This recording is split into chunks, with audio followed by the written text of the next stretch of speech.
الحمد للہ رب العالمین والصلاة والسلام على سید المرسلین اما بعد فاعوذ باللہ من الشیطان الرجیم بسم اللہ الرحمن الرحیم. پڑھیے الصلاة والسلام علیک یا رسول اللہ وعلى آلک واصحابک یا حبیب اللہ. الصلاة والسلام علیک یا نبی اللہ وعلى آلک واصحابک یا نور اللہ. پیارے پیارے اسلامی بھائیوں اور مدنی چینل کے ناظرین، درود پاک پڑھنے کے بے شمار فضائل و برکات ہیں. بہت سارے فضائل، بہت سارے واقعات، بہت ساری احادیث فضائل درود میں ملتے ہیں. ایک بہت ہی خوبصورت ایمان افروز واقعہ کتاب ہے مقاصد السالکین. اس میں واقعہ موجود ہے کہ بنی اسرائیل میں ایک شخص جو کہ نہایت بڑا مجرم اور گناہگار تھا، اس نے 200 سال اللہ تعالیٰ کی نافرمانی کی.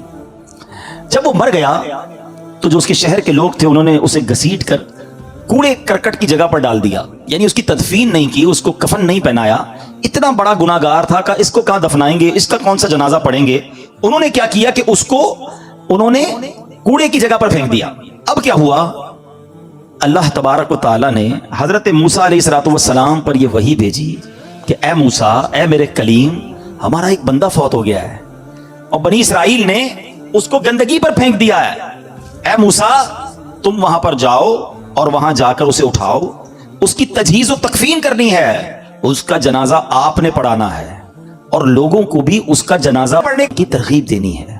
آپ سوچیں کہ ایک شہر میں ایسا بندہ جو اتنا بدنام ہو کہ جس کا جنازہ پڑھنے کے لیے کوئی تیار نہیں، اسے کوڑے دان پہ پھینک دیا ہے، اور اللہ کے نبی کو وحی کی جا رہی ہے کہ اے موسیٰ آپ جائیے اور جا کر اس کا جنازہ بھی پڑھائیں، اس کو کفن بھی دیں، تکفین بھی کریں. حضرت موسیٰ علیہ السلام جب وہاں گئے اور اس میت کو دیکھ کر آپ نے بھی پہچان لیا.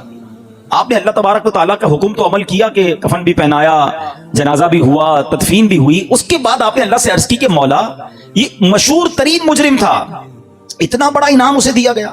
اچھا، یہ انعام کتنا بڑا تھا آپ سمجھے نا، کہ اللہ کے نبی جس کا جنازہ پڑھا دیں، اللہ کے نبی جسے کفن پہنائے، اللہ کے نبی جس کی تدفین کرے، وہ تو بخشا گیا نا.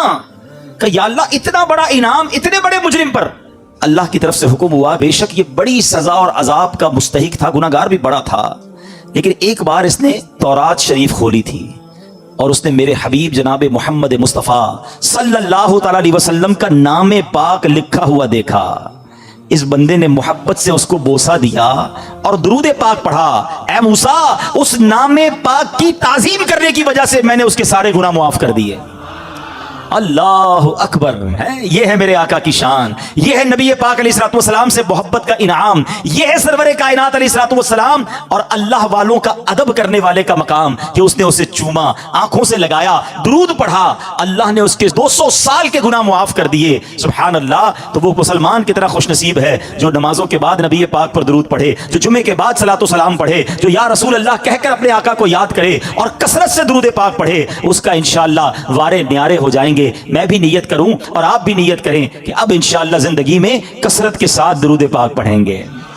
ایک اور بات بھی سیکھنے کو ملی اس روایت سے کہ با ادب با نصیب. ہاں، ادب جو ہے نا، یہ بڑا بڑا مقام دلا دیتا ہے. با ادب با نصیب اور بے ادب بد نصیب.